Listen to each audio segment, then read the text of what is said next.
दोस्तों, इस वीडियो में हम बात करेंगे साउथ की एक ब्लॉकबस्टर फिल्म मगधीरा से जुड़े बहुत सारे अननोन फैक्ट्स और इसके बॉक्स ऑफिस परफॉर्मेंस के बारे में। तो चैनल को सब्सक्राइब कीजिए और वीडियो पूरा देखते रहिए। सन 2009 में आई तेलुगु भाषा की फिल्म मगधीरा ने बहुत सारे नए रिकॉर्ड और नए ट्रेंड सेट किए थे और संभवतः यह हो सकता है कि फिल्म मगधीरा आपके द्वारा देखी गई साउथ की हिंदी डब्ड वर्जन फिल्मों में पहली या दूसरी ही फिल्म हो। और इस फिल्म के बाद से ही हिंदी ऑडियंस का भी साउथ फिल्मों को देखने का दृष्टिकोण थोड़ा बदल गया था और लोग समझने लगे थे कि तमिल और तेलुगु की फिल्में एकदम कंटेंट से भरी होती हैं और इनमें बहुत ज़्यादा पोटेंशियल है, जो कि बॉलीवुड की कुछ बहुत ही बड़े बजट की ऊल जलूल कहानियों से भरपूर फिल्मों से कहीं आगे हैं। फिल्म मगधीरा एक लार्जर देन लाइफ फिल्म थी और ये फिल्म अगर आपने एक बार देखी होगी तो आपको जरूर याद होगी, क्योंकि फिल्म का एक एक सीन और डायलॉग्स पूरे एनर्जी से भरपूर थे। मगधीरा बेसिकली एक तेलुगु भाषा का वर्ड है जिसका मतलब ही है महान योद्धा, और फिल्म में हमें एक महान योद्धा और एक प्रिंसेस के पुनर्जन्म की कहानी दिखाई जाती है, जिसमें एक कहानी सन 2009 में चलती है और एक कहानी इसके 400 साल पहले सन 1609 में चलती है। इस blockbuster action drama fantasy film को रिलीज किया गया था 31 जुलाई सन 2009 को। फिल्म में हमें नजर आए थे मेगा पावर स्टार रामचरण, काजल अग्रवाल, देव गिल, श्रीहरि, राव रमेश और शरत बाबू।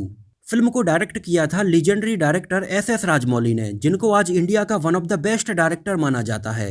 एस राजमौली के द्वारा बनाई गई सारी फिल्में सुपरहिट या ब्लॉकबस्टर ही होती हैं और उनका सक्सेस रेशियो एकदम 100% है। उनके द्वारा डायरेक्ट की गई कुछ ब्लॉकबस्टर फिल्में हैं जैसे छत्रपति, विक्रमार्कुडु, यमगोंडा, मगधीरा, मक्खी, बाहुबली, और फिलहाल एस राजमौली सन 2021 में आने वाली मोस्ट अवेटेड फिल्म RRR की शूटिंग में बिजी हैं। और आज बॉलीवुड के एक्टर्स हों या साउथ के एक्टर्स हों, हर कोई एस राजमौली की फिल्म में किसी भी कीमत पर काम करना चाहता है। फिल्म की स्टोरी लिखी थी एस राजमौली के पिता KV विजेंद्र प्रसाद ने। फिल्म को प्रोड्यूस किया था अल्लू अर्जुन के पिता अल्लू अरविंद ने और फिल्म में अपना म्यूजिक दिया था MM कीरवानी ने। ये फिल्म सन 2009 तक तेलुगु सिनेमा में बनी उस टाइम की सबसे महंगी फिल्म थी। इस फिल्म का बजट लगभग 35 करोड़ के आसपास रखा गया था और फिल्म ने इंडिया में लगभग 150 करोड़ रुपए का कलेक्शन किया था। और ये फिल्म इतनी ज़्यादा पसंद की गई थी कि तेलुगु के कुछ सिनेमा घरों में लगातार 1000 दिनों तक चलती रही थी। और फिल्म मगधीरा ने उस टाइम पर सन 2005 में आई रजनीकांत की फिल्म चंद्रमुखी का भी रिकॉर्ड तोड़ दिया था। फिल्म चंद्रमुखी उस टाइम पर लगभग 890 दिनों तक सिनेमा घरों में चलती रही थी, जो रिकॉर्ड आगे चलकर सन 2009 में आई फिल्म मगधीरा ने तोड़ दिया था। और उस टाइम पर ऐसे कई और रिकॉर्ड फिल्म मगधीरा ने अपने नाम किए थे। और इस फिल्म का टोटल कलेक्शन सन 2009 में रिलीज हुई और दूसरी तेलुगु फिल्मों के कंपैरिजन में डबल से भी ज़्यादा था। सन 2009 में इसके पीछे कुछ और तेलुगु फिल्में थीं जैसे अरुंधति, आर्या 2, बिल्ला और रवि तेजा की फिल्म किक। फिल्म मगधीरा को लगभग 18,000 से भी ज़्यादा लोगों ने 7.6 आउट ऑफ 10 रेटिंग दी हुई है। तो अब बात करते हैं फिल्म से जुड़े बहुत सारे अननोन फैक्ट्स के बारे में। डायरेक्टर एस राजमौली के पिता KV विजेंद्र प्रसाद एक जाने माने स्क्रिप्ट राइटर हैं और उन्होंने एक से बढ़कर एक हिट और सुपरहिट फिल्मों की स्क्रिप्ट लिखी है। और अपने बेटे एस राजमौली की भी लगभग सारी ही फिल्मों के लिए KV विजेंद्र प्रसाद ने ही स्क्रिप्ट लिखी है, फिर चाहे वो बाहुबली हो, मगधीरा हो या फिर छत्रपति हो। हालांकि सन 1993 और 94 में KV विजेंद्र प्रसाद ने पुनर्जन्म पर आधारित एक फिल्म की स्क्रिप्ट लिखी थी। उस टाइम पर एस राजमौली काफ़ी छोटे थे और उन्होंने फिल्में बनाना शुरू नहीं किया था। KV विजेंद्र प्रसाद उस टाइम पर इस फिल्म को तेलुगु सिनेमा के जाने माने एक्टर कृष्णा के साथ बनाना चाहते थे, लेकिन फिल्म के मेकर्स को फिल्म की स्टोरी और ये आइडिया उस टाइम पर पसंद नहीं आया था। एक्चुअली उस टाइम पर ओरिजिनल फिल्म की स्क्रिप्ट मगधीरा से काफ़ी अलग थी। KV विजेंद्र प्रसाद ने अपनी इस स्क्रिप्ट के लिए कुछ इंस्पिरेशंस तानाजी की लाइफ से भी लिया था, जो कि शिवाजी महाराज की सेना के आर्मी प्रमुख थे और उन्होंने सिंहगढ़ फोर्ट पर मुगल आर्मी के बहुत सारे सैनिकों को मौत के घाट उतारा था और इस लड़ाई में तानाजी लड़ते लड़ते शहीद हो गए थे। तो KV विजेंद्र प्रसाद ने कुछ इंस्पिरेशन से यहाँ से लेकर एक पुनर्जन्म की पूरी कहानी लिखी थी। हालांकि उस टाइम पर उनकी कहानी में एक प्रिंसेस की जगह पर क्वीन थी और फिल्म के मेकर्स के द्वारा इसको रिजेक्ट कर दिए जाने के बाद ये स्क्रिप्ट ठंडे बस्ते में चली गई थी। हालांकि उस टाइम पर इस स्क्रिप्ट के बारे में एस राजमौली को भी पता था और ये स्क्रिप्ट उन्हें काफ़ी पसंद थी और वो इसके ऊपर आगे चलकर एक फिल्म बनाना चाहते थे, लेकिन उनको पता था कि ये फिल्म बनाने के लिए बहुत ज़्यादा बजट की ज़रूरत है। और एस राजमौली ने सन 2001 में बतौर डायरेक्टर अपनी पहली फिल्म स्टूडेंट नंबर 1 को डायरेक्ट किया और इसके बाद कुछ और फिल्मों में भी अपना पोटेंशियल दिखाने के बाद एस राजमौली उस टाइम पर अल्लू अर्जुन के पिता और रामचरण के मामा अल्लू अरविंद से मिले और एस राजमौली ने उन्हें इस फिल्म की स्क्रिप्ट के बारे में बताया, अपना आइडिया बताया कि वो इस फिल्म को कैसे प्लान कर रहे हैं। और अल्लू अरविंद को एस राजमौली का आइडिया काफ़ी पसंद आया और वो तुरंत इस बड़े बजट की फिल्म को प्रोड्यूस करने के लिए तैयार हो गए। हालांकि तब तक डायरेक्टर एस राजमौली ने फिल्म की ओरिजिनल स्क्रिप्ट में भी काफ़ी कुछ बदलाव कर दिए थे। फिल्म में उन्होंने पुनर्जन्म की एक बेसिक कहानी तो रखी थी, लेकिन फिल्म में एक लव स्टोरी दिखाई जा सके इसलिए उन्होंने क्वीन के कैरेक्टर की जगह पर एक प्रिंसेस का किरदार लिखा था, जिससे कि राज्य के एक सेनापति और प्रिंसेस के बीच में प्यार की कहानी के बेस पर इस फिल्म की कहानी को बांधा जा सके। फिल्म में बतौर लीड एक्टर रामचरण को साइन किया गया, जिनकी इसके पहले केवल एक ही फिल्म रिलीज हुई थी। वो थी सन 2007 में आई फिल्म चरुथा, जो कि उस टाइम पर बॉक्स ऑफिस पर कुछ खास कमाल नहीं दिखा पाई थी। और फिल्म मगधीरा रामचरण के कैरियर के लिए पहली बड़ी ब्रेक थ्रू फिल्म साबित हुई थी। इस फिल्म के लिए रामचरण ने तलवार चलाने और हॉर्स राइडिंग की भी काफ़ी ट्रेनिंग ली थी। रामचरण ने फिल्म में अपने दोनों किरदारों के लिए अपने बालों को स्पेशली बढ़ाया था। रामचरण के अलावा फिल्म में लीड एक्ट्रेस के तौर पर एक टाइम पर तमन्ना भाटिया का नाम भी सामने आया था, लेकिन एस राजमौली ने अपनी फिल्म के लिए काजल अग्रवाल को ही फाइनल किया था। एस राजमौली ने अपने एक इंटरव्यू में बताया कि उन्होंने काजल अग्रवाल को सन 2007 में आई फिल्म लक्ष्मी कल्याणम में देखा था, जिसमें उन्हें काजल अग्रवाल का लुक काफ़ी पसंद आया था और वो उसी टाइम पर काजल अग्रवाल को अपनी अगली फिल्म यमगोंडा में भी साइन करना चाहते थे। लेकिन उस टाइम पर काजल अग्रवाल अपनी डेट्स की प्रॉब्लम के चलते राजमौली की इस फिल्म में काम नहीं कर पाई थी। और बाद में आगे चलकर डायरेक्टर एस राजमौली ने अपनी फिल्म मगधीरा के लिए एक बार उन्हें फिर से अप्रोच किया, तो उस टाइम पर काजल अग्रवाल के पास काफ़ी डेट्स अवेलेबल थीं। एस राजमौली का कहना था कि इस किरदार के लिए उन्हें एक ऐसी एक्ट्रेस की ज़रूरत है जो दिखने में एकदम प्रिंसेस की तरह दिखाई दे और जिसके पास डेट्स भी अवेलेबल हों। और काजल अग्रवाल उस टाइम पर इन सारी एक्सपेक्टेशंस को पूरा कर रही थीं। तो एस राजमौली के ऑफिस में ही एक छोटा सा लुक टेस्ट लेने के बाद काजल अग्रवाल को इसके लिए फाइनल कर दिया गया था। और फिल्म में काजल अग्रवाल का कैरेक्टर कैसा होगा ये एस राजमौली ने उन्हें मात्र 45 मिनट में ही पूरा समझा दिया था। एस राजमौली ने काजल अग्रवाल को केवल इतना बताया कि उन्हें कैसे हीरो को एरोगेंटली ट्रीट करना है, और बस इसी के बेस पर काजल अग्रवाल ने अपने पूरे कैरेक्टर को तैयार किया था। रामचरण और काजल अग्रवाल के बाद फिल्म के एक और इम्पोर्टेंट विलन के किरदार में देव गिल को साइन किया गया। हालांकि देव गिल फिल्म मगधीरा के पहले तक कुछ खास पॉपुलर नहीं थे। इसके पहले वो सन 2004 में आई फिल्म शहीद आजम और सन 2006 में आई फिल्म बोल्ड में हमें बहुत ही छोटे रोल्स में नजर आए थे, और उनको अपनी फिल्म मगधीरा में मेन विलन के तौर पर साइन करने को लेकर एस राजमौली को काफ़ी सारे लोगों ने मना किया था।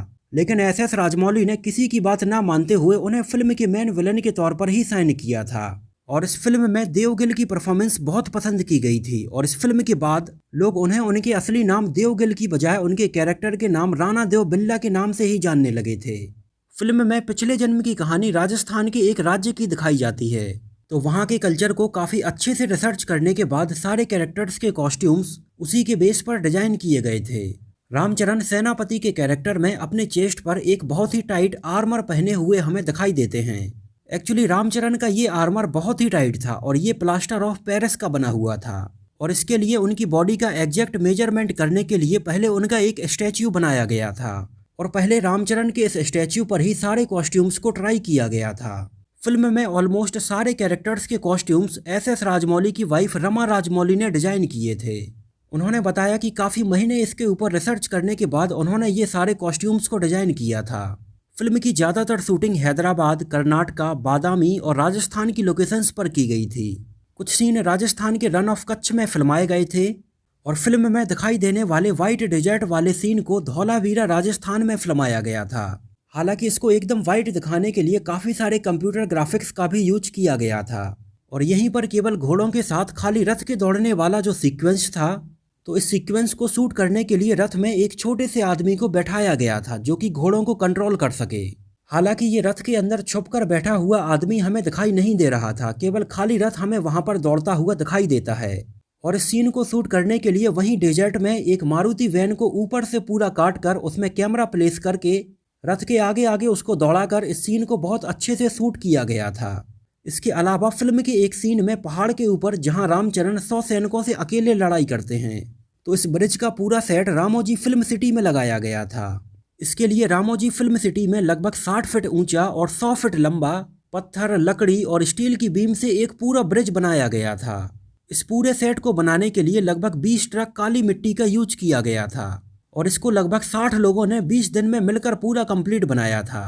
इसके अलावा फिल्म का एक गाना हैदराबाद के गोलकोंडा फोर्ट में भी शूट किया गया था। इसके अलावा और भी बहुत सारी चीज़ें जैसे तलवार, भाले, ढालें और सैनिकों के कॉस्ट्यूम्स बनाने के लिए लगभग 160 वर्कर्स 2 महीनों तक इसके लिए कंटिन्यू काम करते रहे थे। इनमें से बहुत सारे कारपेंटर थे, वेल्डर थे, टेलर थे और पेंटर्स थे। फिल्म में आंखों को सुकून देने वाली सिनेमेटोग्राफी के सेंथिल कुमार की थी और फिल्म के जबरदस्त एक्शन सीक्वेंस को पीटर हैन ने डायरेक्ट किया था। और ये दोनों ही एस.एस. राजमौली की लगभग हर फिल्म में ही काम करते हैं और आगे चलकर इन्होंने एक साथ फिल्म बाहुबली में भी काम किया था। फिल्म के एक एक्शन सीक्वेंस को शूट करते टाइम पर फिल्म के एक्शन डायरेक्टर पीटर हैन और रामचरण को काफ़ी गंभीर चोट आई थी। एक्शन डायरेक्टर पीटर हैन के जबड़े पर तो गंभीर चोट लगने की वजह से उनके काफ़ी सारे दांत भी टूट कर गिर गए थे और रामचरण के पैर में भी फ्रैक्चर हो गया था, जिसकी वजह से इन दोनों को काफ़ी लंबे समय के लिए बेड रेस्ट के लिए भी जाना पड़ा था, जिसकी वजह से ये फिल्म थोड़ी डिले हो गई थी। फिल्म में रामचरण के पिता चिरंजीवी का भी एक स्पेशल अपीयरेंस रखा गया था।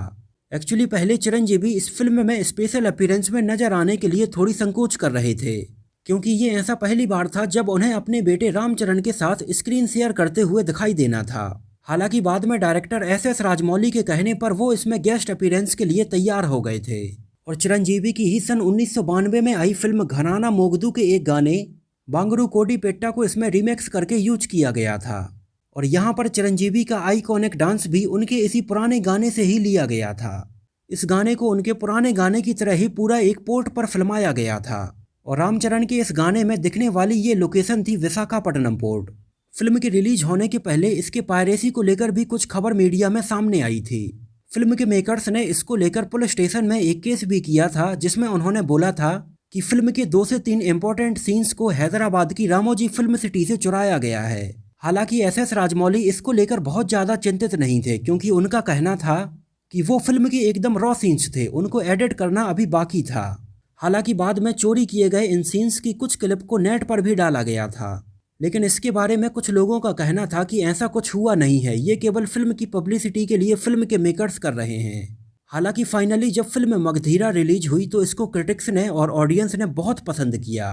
सिनेमा घरों में फिल्म की टिकट पाने के लिए लाइन लग गई और ऐसे ही फिल्म की टिकट को पाने के लिए वारंगल के काजीपेट में भवानी थिएटर के बाहर एक लाइट का तार टूटकर गिरने की वजह से 2 लोगों की जान चली गई थी। इसके बाद इस फिल्म को कुछ समय के लिए कुछ थिएटर्स में रोका गया था और वहां पर सेफ्टी के पूरे इंतजाम करने के बाद इस फिल्म को दोबारा से वहां पर दिखाया गया था। और ये तेलुगु भाषा की ऐसी पहली फिल्म थी जिसको होम मीडिया में ब्लूरे प्रिंट में रिलीज किया गया था। इसके अलावा फिल्म में एक जाने माने कॉमेडियन अली का भी एक छोटा सा रोल रखा गया था, लेकिन बाद में एडिटिंग के टाइम पर फिल्म की लंबाई को देखते हुए इसको फिल्म में से हटा दिया गया था।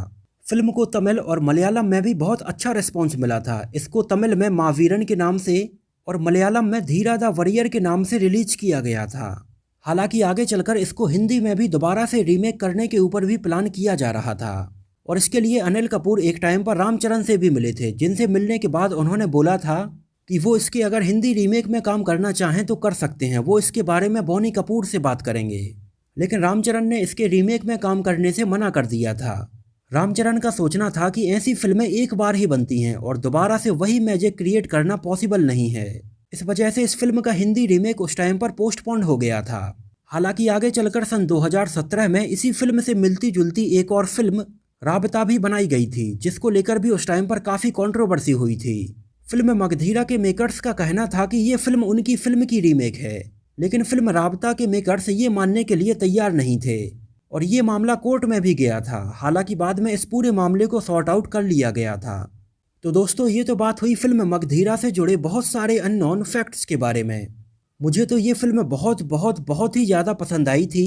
आप लोगों को ये फिल्म कैसी लगी थी हमें कमेंट में ज़रूर बताइए, और अगर इस फिल्म से जुड़ी आपकी कुछ यादें हैं तो हमें कमेंट में ज़रूर शेयर कीजिए और हमें फिल्म में अपने फेवरेट सीन के बारे में भी बताइए। और अगर ये वीडियो आपको पसंद आया हो, मेरी मेहनत आपको पसंद आई हो, तो इसको प्लीज़ लाइक करके मुझे इस बात का जवाब ज़रूर दीजिए। तो मिलते हैं किसी नए वीडियो में किसी नई मूवी से जुड़े बहुत सारे अननोन फैक्ट्स और ऐसी ही रोचक बातों के साथ।